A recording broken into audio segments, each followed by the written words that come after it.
Dit is Vadersdag. Die gebed van ons hart is dat die Here in hierdie dag vir elke man, elke pa, ryklik sal seën en sal beskerm. Dankie vir wie en wat jy is. Mag God sy guns oor jou gebied. Ek lees die volgende wat vir my baie kosbaar was. Ek wil dit graag aan u voorhou. Dis ietsie wat Stina Liebenberg geskryf het, getiteld Voetspore.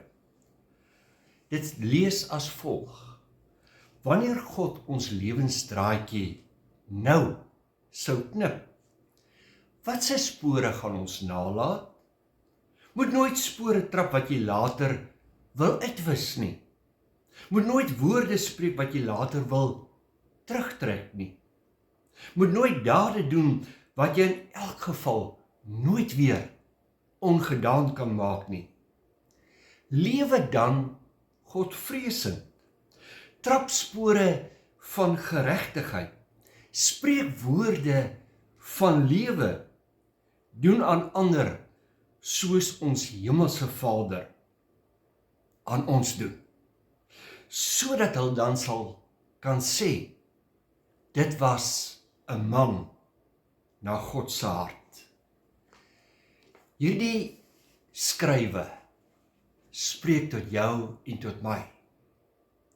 Die woorde wat ons spreek, die dade wat ons doen, die spore wat ons nalaat, spreek van iets. En terwyl dit vandag Vadersdag is dit my gebed dat die spore wat ek en jy, meneer, nalaat in hierdie lewe, dit spore sal wees van geregtigheid. Spore wat sal kan sê, ons is manne na God se hart. Nou ek wil graag saam met u lees uit Filippense 3 en wel vanaf vers 17. Paulus kom en hy skryf die volgende: Wees ook my navolgers, broeders, en let op die wat so wandel soos julle ons tot voorbeeld het. Want baie van wie ek julle dit dikwels gesê het, en nou ook onder trane sê, wandel as vyande van die kruis van Christus. Hulle einde is die verderf. Hulle God is die buik en hulle eer is in hulle skande. Hulle bedink aardse dinge, want ons burgerskap is in die hemele, vanwaar ons ook as verlosser verwag, die Here Jesus Christus, wat ons vernederde liggaam van gedaante sal verander, om gelykvormig te word aan sy verheerlikte liggaam, volgens die werking waardeur hy ons ook alles aan homself kan onderwerp. Die Lewende Bybel stel hierdie gedeelte as volg: Broers, julle moet almal my voorbeeld volg.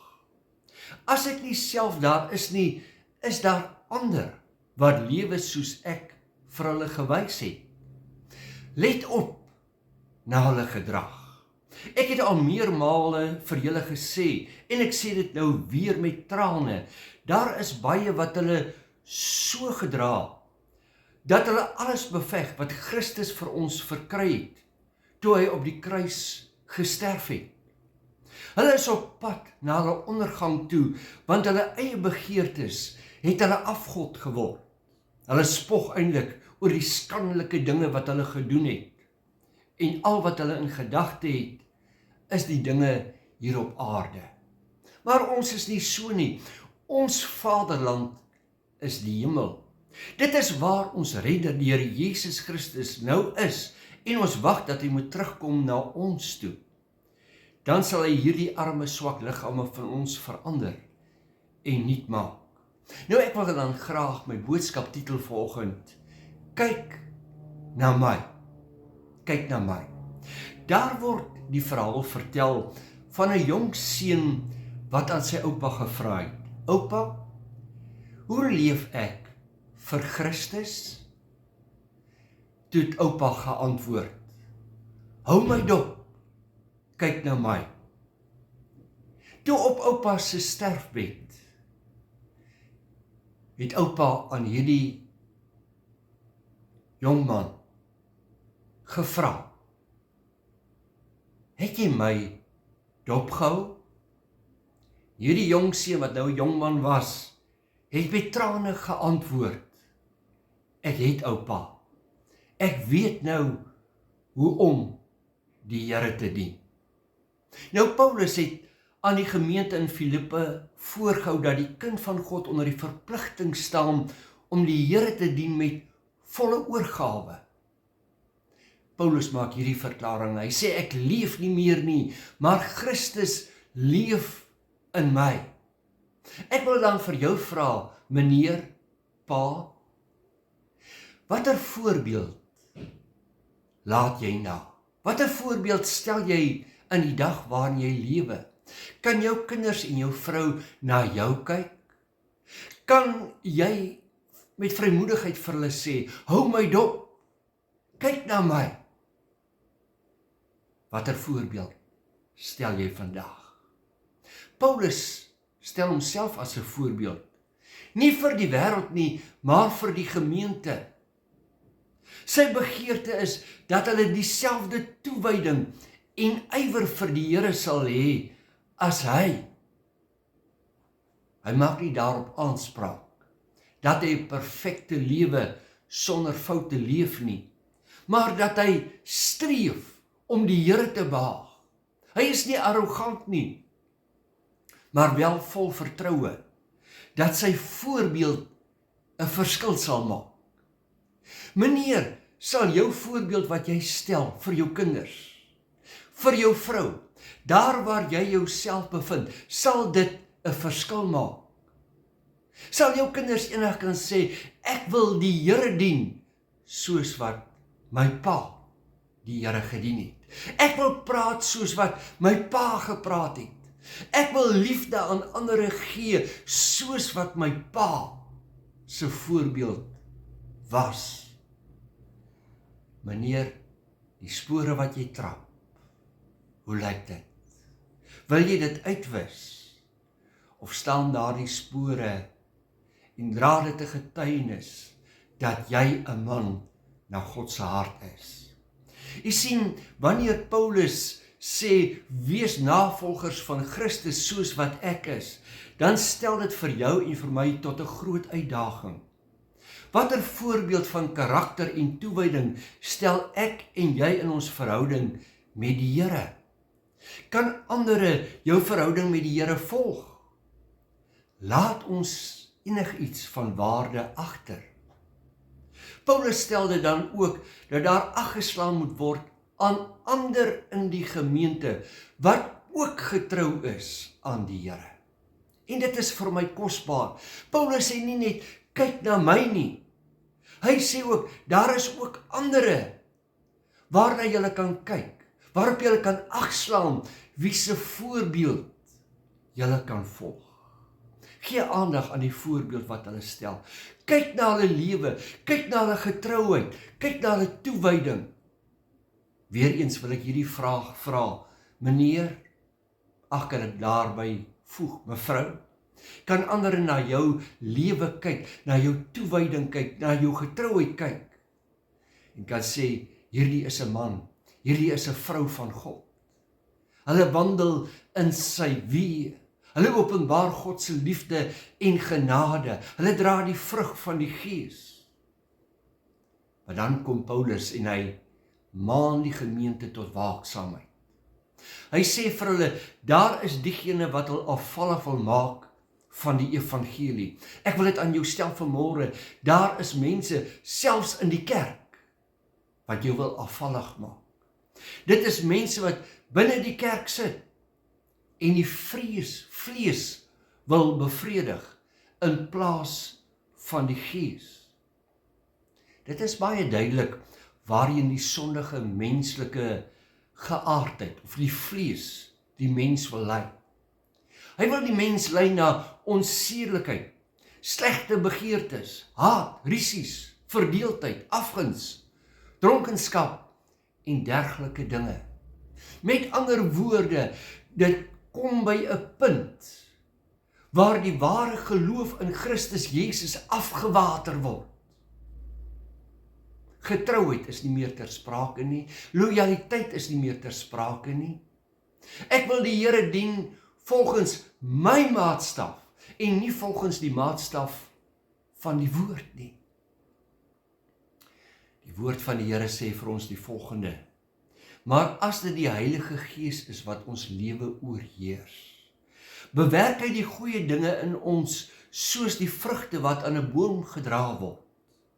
Hy gee liefde, blydskap, vrede, geduld, vriendelikheid, vrygewigheid, betroubaarheid en selfbeheersing.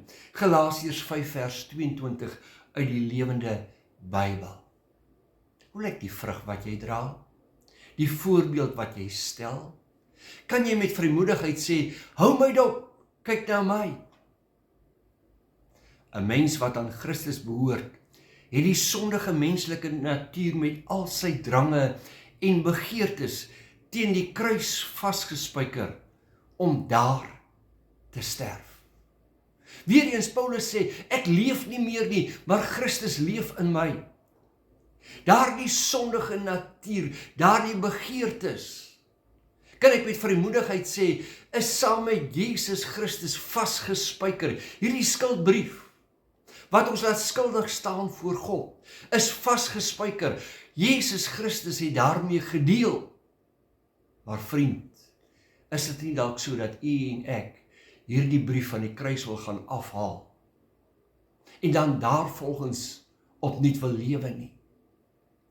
Of ons dien die Here voluit, of ons los dit. Daar is nie 'n middeweg nie. As u en ek 'n ware voorbeeld wil wees, wat die naam van die Here sal oplig, dan moet ons 'n besluit neem. Ons moet toegewyd wees. Ons moet 'n commitment maak. Dit is so hartseer om die volgende te sê. Almal in die kerk het nie noodwendig 'n verhouding met die Here nie. Of 'n intieme verhouding met die Here nie. Jy sien, hoe nader ons kom aan die wederkoms van Jesus Christus, hoe groter sal misleiding in die kerk kom plaasvind. Ek wil vir jou 'n vraag vra, meneer, pa, is jy 'n waaksame geestelike wagter oor jou huis, oor jou gesin?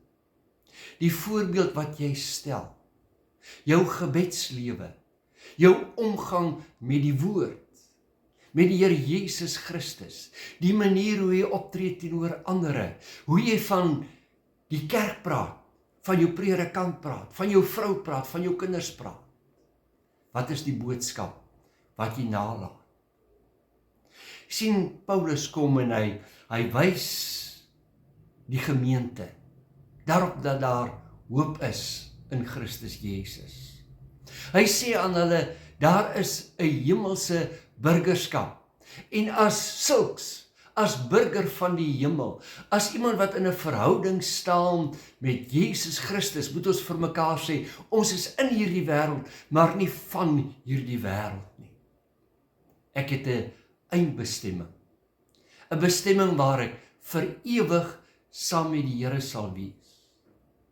Ek wil dan vir jou vra, het jy 'n verwagting dat Jesus Christus weer gaan kom? Het jy hierdie strewe daarna om die Here te behaag in jou optrede? Ag, mag dit so in jou en in my lewe wees. Wanneer ons dalk op ons sterfbed lê, dat ons ook vir ons kleinkinders, vir ons kinders sal kan fluister. Het jy my dopgehou? Het jy gesien hoe ek die Here dien? My kind, my kleinkind, my vrou, as jy die Here dien, soos wat ek hom gedien het, sal dit wel wees met jou siel. Kom ons bid saam. Aan U die alleenwyse God, bring ons toe die eer en die dank van ons harte.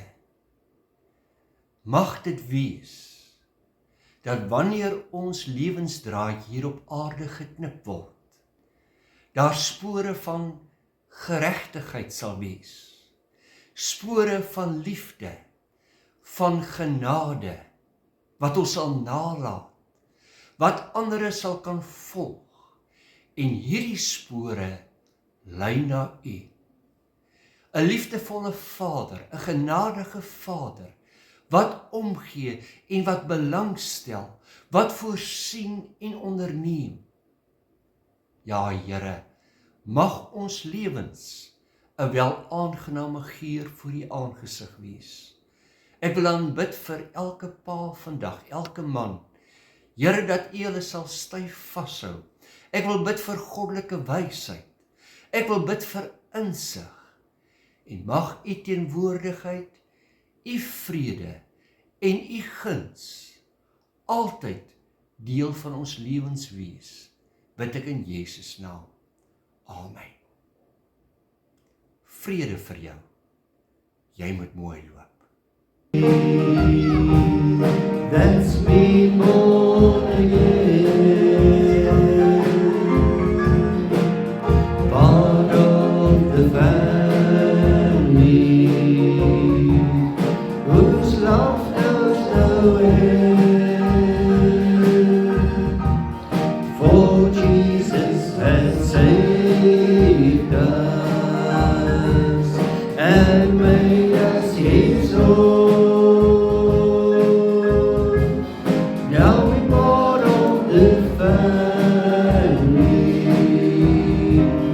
That's on its way home.